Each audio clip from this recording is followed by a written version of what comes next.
Присоединение Кыргызстана к России. Рассмотрим три вопроса. Первый.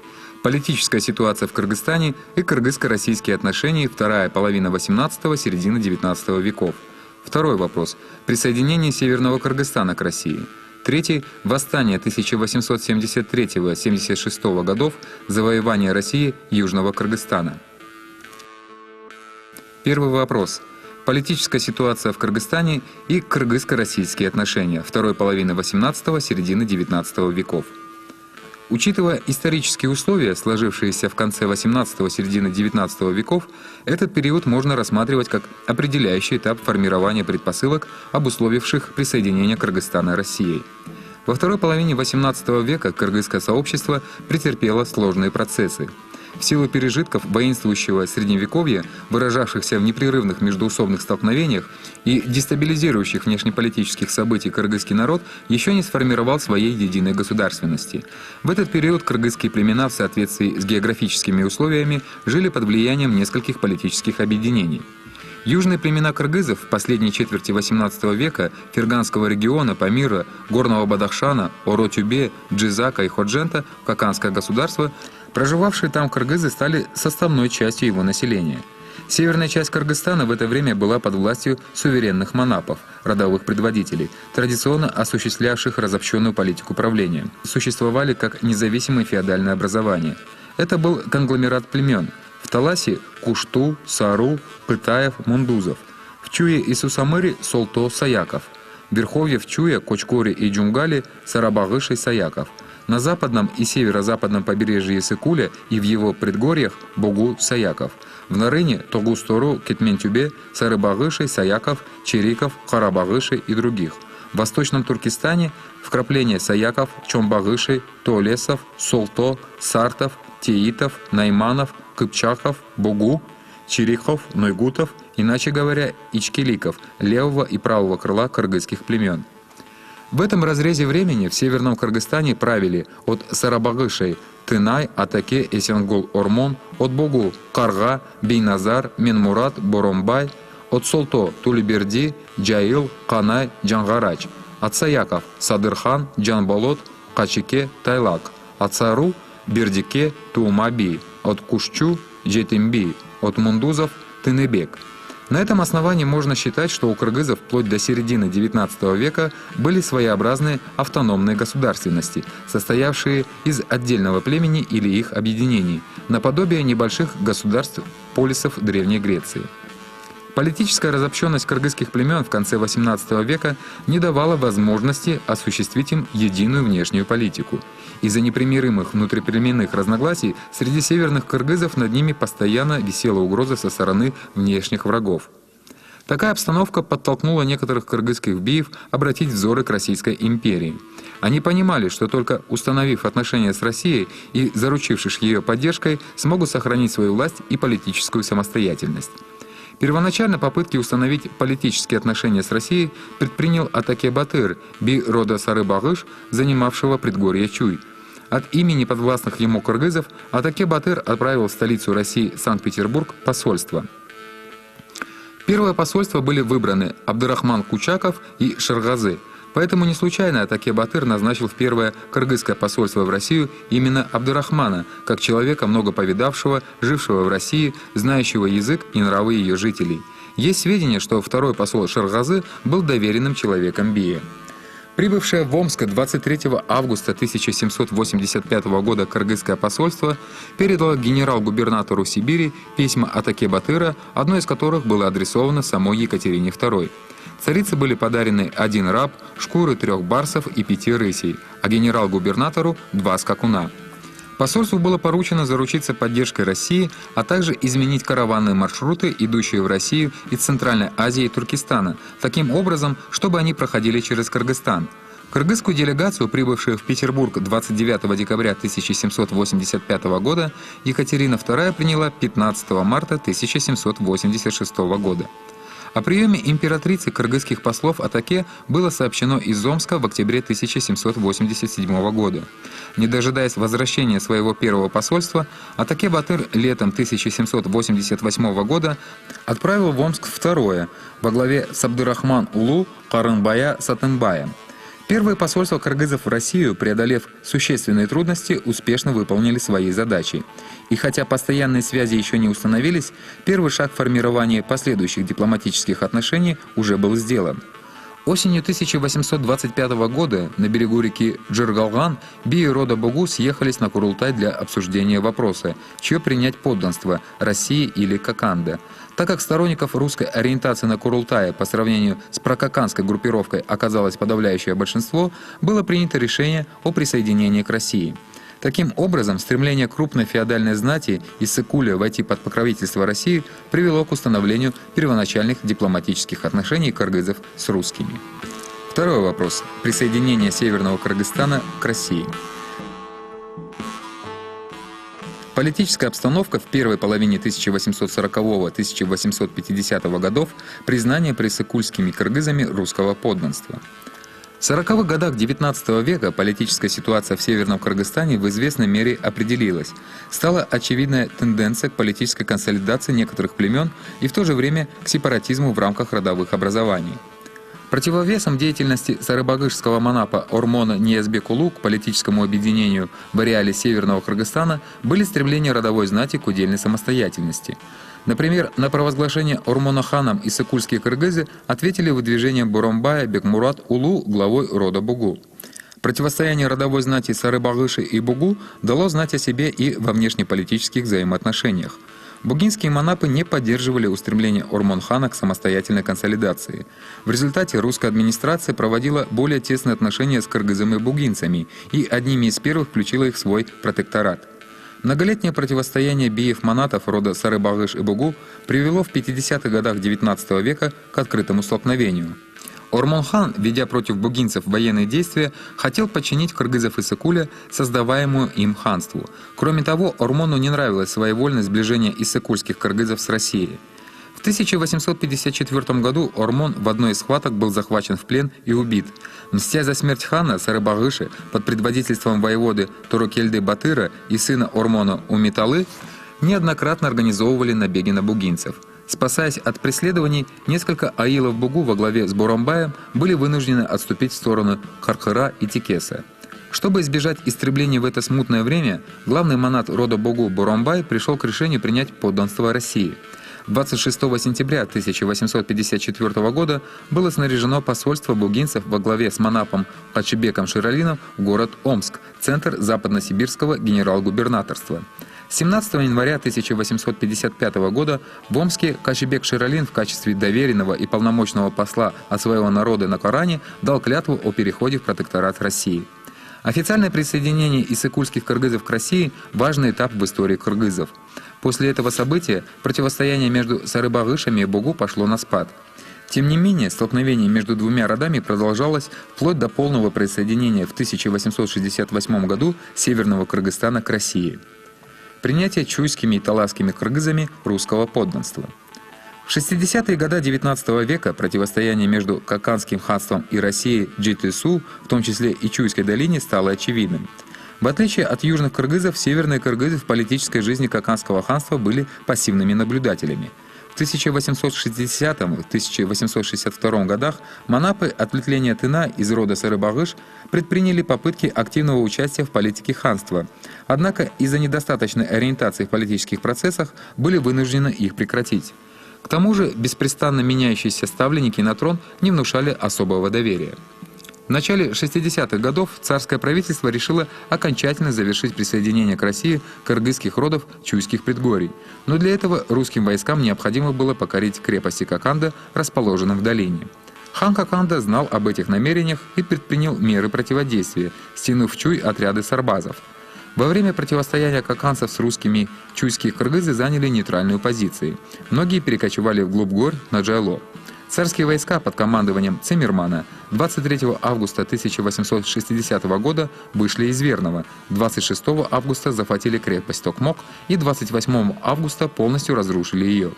100 сарбазов из крепости были взяты в плен. В тот же день на место действия прибыл отряд казаков во главе с Колпаковским. На следующий день объединенное войско вышло в направлении Пишпека. 31 августа была взята и эта крепость. Большую часть ее разрушили. 627 сарбазов во главе с Атабеком Датка и Алишером Датка сдались. Через год Малля-хан для восстановления своей власти в Пишпеке и Тохмоке направляет войско во главе с Канат-ша и Аламбеком Датка. Стычки между русскими войсками и каканцами завершились сражением, которое произошло 20 октября 1861 года у пикета Узунагач в распадине Каракастек. Известный Аламбек Датка со своим отрядом в этой битве не участвовал. В ходе военных действий русские войска под командованием Колпаковского нанесли каканцам значительные потери и заставили их отступить. В бою с русскими войсками геройски сражался отряд кыргызских джигитов под началом Шабдана Жантай-Улу. Вскоре после сражения при Узунагаче в 1862 году видный тынайский монах Жантай Карабек-Улу посетил Верны, где заявил о вхождении кеминских кыргызов Чуйской долины в протекторат России. С этого времени Жантай и его сын Шабдан перешли на службу к русским властям. После смерти Ормона Жантай стал признанным главой сарабагышских манапов. В 1867 году ему был пожалован чин полковника и вручена золотая медаль. Летом 1862 года Байтик Канай-Улу, видный манап рода Солто, населявшего Чуйскую долину от Пишпека до Таласа, начал борьбу против каканского ахима Рахматуллы. Байтик Батыр хитростью заманил Рахматуллу на той и убил. После этого кыргызы несколько дней безуспешно осаждали крепость Пишпек. Видя тщетность своих попыток, Байтик послал младшего брата Сатылгана в Верный Колпаковскому за помощью. Давно готовившийся к окончательному присоединению Северного Кыргызстана к России, командующий русскими войсками немедленно отдал приказ к выступлению и 13 августа прибыл с войсками к крепости Пишпек. В результате совместных действий русских войск и отряда кыргызов, возглавляемого Байтиком, 24 августа крепость была взята и за 2 дня разрушена. Переселившиеся в Талас кыргызы покорились России лишь в 1865 году. Вслед за ними власть русских признали и коренные жители Таласа, роды Сару и Кушчу. Таким образом, присоединение чуйских и таласских кыргызов к России проходило как в добровольном порядке, так и насильственным путем. Признание власти России кыргызами Тенир-Тоо. До присоединения к России часть кыргызов Тенир-Тоо была под властью Каканского ханства, которое периодически взимало с них дань. Другая часть контактировала с Кашгаром, находившимся под влиянием маньчжуро-цинского правления Китая. Русские власти придавали большое значение распространению своего влияния на этот регион Кыргызстана. Это было обусловлено тем, что русские купцы торговали с Кашгаром через Каканское ханство и через Кульджу со стороны Верного. Присоединение Тенир-Тоо открывало русским прямой торговый путь в Восточный Туркестан и Кашгар. Весной 1863 года был организован так называемый Кашгарский отряд под командованием капитана генштаба Проценко. Отряд выступил в направлении центрального Тенир-Тоо и 3 мая прибыл в Джумгальскую долину. Охранявшие небольшое укрепление 56 каканских сарбазов не оказали сопротивления и поспешно бежали. Отряд Проценко через Джало-Сонкуль подступил к крепости Куртха, и здесь каканцы заблаговременно отступили, не принимая боя. Присоединение кыргызов Тенир-Тоо к России, как и других регионов Северного Кыргызстана, проходило в противоречивых и сложных социально-политических условиях. Если некоторые манапы сами обращались к русским властям за покровительством, то другие занимали выжидательную позицию, а часть из них даже оказывала вооруженное сопротивление. Например, в июле 1863 года манап Осмон Тайлак-Улу поднялся на открытую вооруженную борьбу против русских войск. Со своими джигитами Осмон взял в окружение небольшое подразделение майора Загряжского. Вмешательство Шабдана Джантай-Улу, имевшее в то время чин капитана, спасло русский отряд от расправы. Сам Осмон нашел убежище в Восточном Туркестане. Только в 1868 году он вернулся на свои земли, приведя 3000 подвластных ему семей в русское подданство.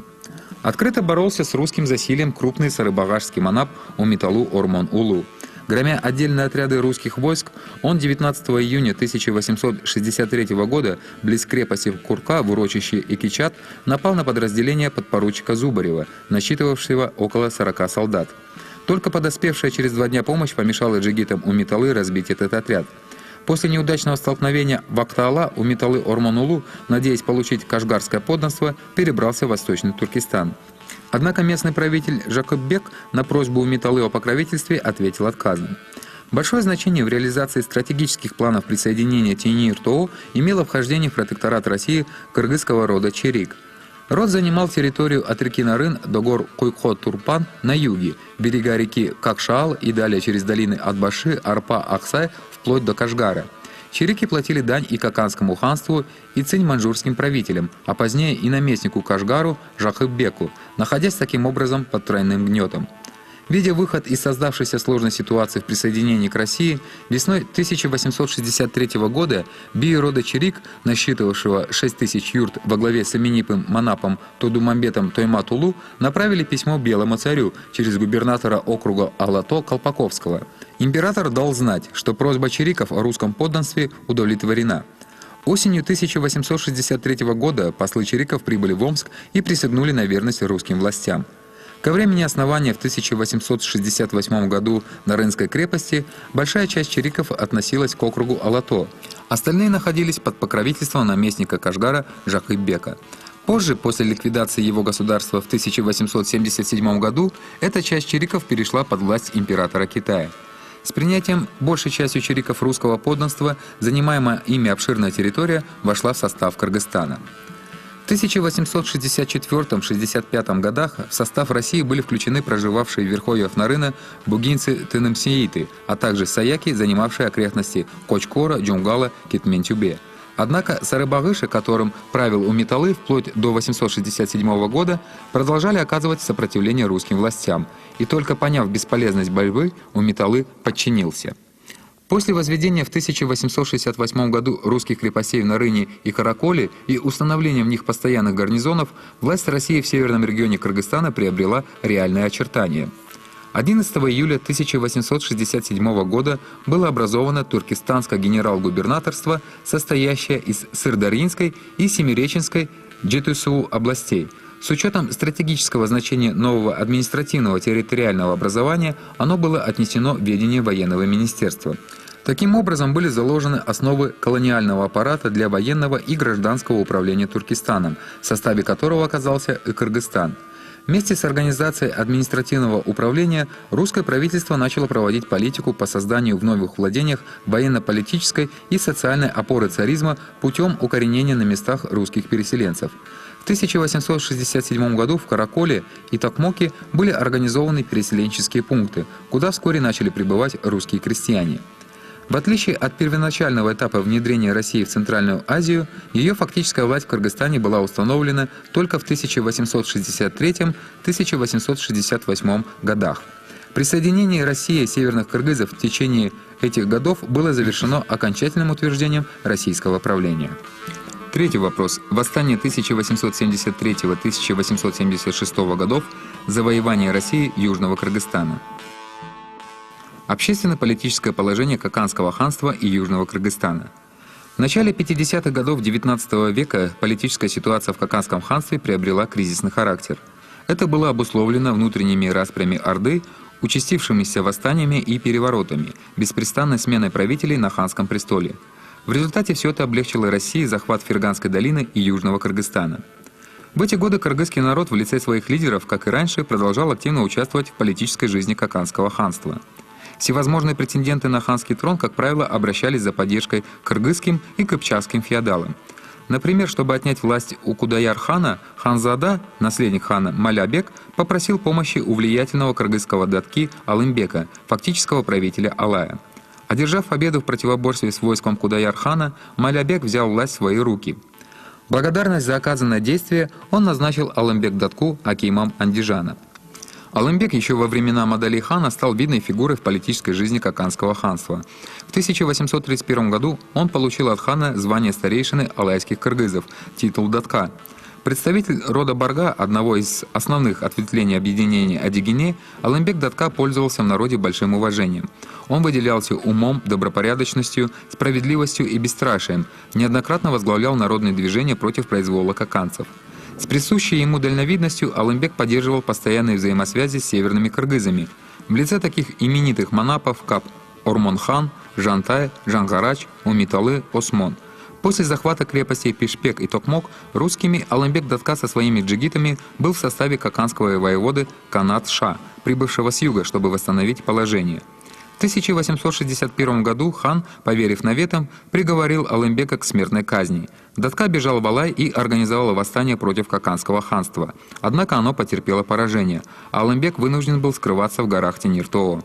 Посланный вдогонку карательный отряд каканцев был разгромлен местными кыргызами.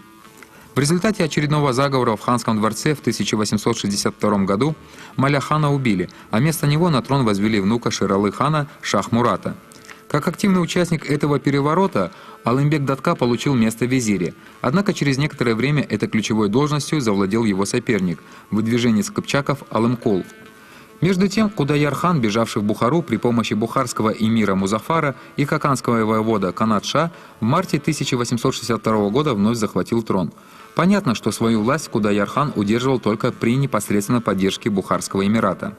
В 1863 году, видя невозможность удерживать бразды правления, Кудаяр-хан был вынужден вернуться в Бухару. С этого времени власть в Каканском ханстве перешла в руки кыргызской и кыпчакской феодальной верхушки. Возведя на трон 12-летнего сына убитого Маля хана, фактические правители назначили к нему аталыком, регентом, опытного политика и главного ханского советника Алымкула. В 1865 году для русского правительства создались благоприятные условия аннексировать самый крупный город Каканского ханства, имеющий стратегическое значение – Ташкент. Поводом послужила начавшаяся между Бухарским эмиратом и Каканским ханством война. Чтобы не упустить долгожданный шанс, генерал Черняев с многочисленным войском в мае 1865 года выдвинулся к Ташкенту. Алымкул, командовавший в битве за город Каканским войском, погиб от предательской пули. После трехдневного ожесточенного сражения 17 мая Ташкент был взят русскими войсками. Весной 1867 года, через 2 года после овладения Ташкентом, царское правительство преобразовало Туркестанскую область в Туркестанское генерал-губернаторство. Административным центром этого региона был определен город Ташкент. Царь Александр II назначил первым генерал-губернатором Туркестана фон Кауфмана. Ему были даны широкие полномочия самостоятельно осуществлять дипломатические отношения с ханами и беками Средней Азии, вплоть до объявления войны и заключения мирных договоров. Начало народного восстания. В отличие от разобщенных выступлений, истинно народное восстание вспыхнуло весной 1873 года. Это всенародное восстание жителей Ферганского региона в 1873-76 годах известно в истории под названием «Народное движение. Восстание Полот-хана. Каканское восстание». Возглавлял это восстание Исхак Асан Улу под именем Полот-хан. Народное восстание 1873-76 годов можно разделить на 2 временных этапа. Первый этап, охватывавший 1873-74 года, имел прогрессивные цели. Хотя восстание зачастую выражалось в стихийных, разобщенных вспышках, это было антифеодальное движение против узурпаторской власти хана Кудаяра и шло снизу вверх. Ни один кыргызский или кыпчакский род не остался в стороне от восстания, продолжавшегося 1,5 года. В исторических источниках указываются представители 42 родов, насчитывавших 132 тысячи юрт. Несмотря на сословные различия, в восстании принимали участие все слои населения, в основном кочевых кыргызов и кыпчаков. Оседлое население, сарты, узбеки, таджики, хотя и проявляло сочувствие, в массовом порядке на первых этапах к восстанию не примкнуло. Весной 1875 года начался второй этап движения, охвативший 1875-76 года. Увеличение ханом Кудаяром размера податей в 3 раза послужило новым толчком к развитию этого народного движения. Второй этап восстания отличался от предыдущего как по своим целям и характеру, так и по масштабам, национальному составу участников. В 1875 году Полот-хан перешел из Чаткала в Лейлек. Здесь он продолжил руководить восстанием, которое к июлю переросло в Узгене во всенародное движение. В него включились представители других народов – кыпчаков, узбеков, турок, таджиков. В этих условиях Абдырахман Аптабачи с целью утверждения своей власти в Каканском ханстве принял сторону хана Полота и с его согласия начал подготовку к провозглашению ханом сына Кудаяра Насердинбека. С переходом Абдырахман Аптабачи с большой группой своих последователей на сторону восставших, Кудаяру ничего не оставалось, как окончательно бросить Орду и 22 июля перейти на сторону русских властей в поисках убежища. 24 июля 1875 года в кишлаке Сары-Талап, близ Коканда, Насердинбек был объявлен ханом. Хана Полота феодалы-заговорщики во главе с Абдырахман Аптабачи арестовали и бросили в темницу. Позже Полоту удалось бежать и уйти в Чаткал. После провозглашения Насирдина ханом Абдурахман Аптабачи решил укрепить независимость ханства, направив силы восставших против русских, и объявил газават – священную войну против неверных. Повстанцы захватили некоторые территории, входящие во владение России. В ответ на эти действия Кауфман во главе отлично вооруженных 5000 солдат нанес близ Коканды сокрушительный удар по восставшим. 26 августа Насирдин хан был вынужден подписать продиктованный русской стороной договор. Согласно этому договору, вступившему в силу 23 сентября, было образовано новое владение России – Наманганское отделение, которое включало территории Намангана, Касана, Аксы и Алабуки. Наместником был назначен только что получивший генеральский чин Скобелев. Оправдывая высокое доверие, генерал сделал все, чтобы утопить восстание в крови. Тогда Полот-хан и Абдурахман Аптабачи встретились в окрестностях Джалалабада вновь и решили вести совместную борьбу против русских захватчиков. 27 сентября 1875 года Исхак под именем Полот-хана второй раз был провозглашен ханом. Теперь восстание было направлено на борьбу против хана Насирдина и русских колонизаторов. 9 октября Полот-хан занял Коканд. Насирдин хан бежал в Хаджент. В октябре повстанцы перешли к активному противодействию войскам русских. Кровавые столкновения продолжались с 25 декабря 1875 года по 5 января 1876. В этом побоище, спровоцированном Кауфманом и Скобелевым, русские войска проявили особую жестокость. Наглядной иллюстрацией может служить признание самого Скобелева. Спокойствие и порядок в Азии напрямую связаны с количеством избиенного населения и отрезанных голов. Российские войска 8-10 января взяли Андижан. В этом штурме было убито около 20 тысяч человек. 18 января полностью была занята местность Асаке. Силы восставших были подорваны. Видя невозможность дальнейшего сопротивления русскому оружию, Абдурахман Аптабачи 24 января сдал Скобелеву. Полот-хан был вынужден бежать в Чон-Алай. Решив остаться в истории покорителем Кокандского ханства, честолюбивый Скобелев торопился побыстрее взять Коканд. В результате 8 февраля 1876 года русские войска под его командованием окончательно завладели Кокандской ордой. 19 февраля царь Александр II подписал указ о ликвидации Кокандского ханства. Плененный в этот день Исхак Полот-хан по приказу Кауфмана был повешен 1 марта на центральном базаре Маргалана. На месте бывших владений Кокандского ханства была образована Ферганская область. Ее губернатором за выдающиеся заслуги был назначен генерал Скобелев. Присоединение алайских кыргызов в протекторат Российской империи Курманжан-Датка. Кокандское ханство пало, но южно-кыргызские горные территории, Алай и другие еще не были подчинены России. Вновь назначенный военный губернатор Ферганской области Скобелев, и без того имевший репутацию кровожадного генерала, задался целью до корней истребить остатки восстания и неуклонно продолжал захватническую политику царизма. Для этого он организовал так называемую Алайскую научно-военную экспедицию. Борьбу свободолюбивых алайских кыргызов возглавили сыновья Алымбек-Датка и Курманжан-Датки Абдулдабек, Батырбек, Мамадбек и Асанбек. Ввиду тяжелых условий ведения военных действий в Алайских горах, эта экспедиция по своей сложности, а также политическому и стратегическому значению, была равноценна баталиям 1875-76 годов во всей Ферганской долине. В схватках с регулярными русскими войсками восставшие оказывали упорное и самоотверженное сопротивление. Курманжан-Датка была вынуждена приехать в Чон-Алайский лагерь Скобелева.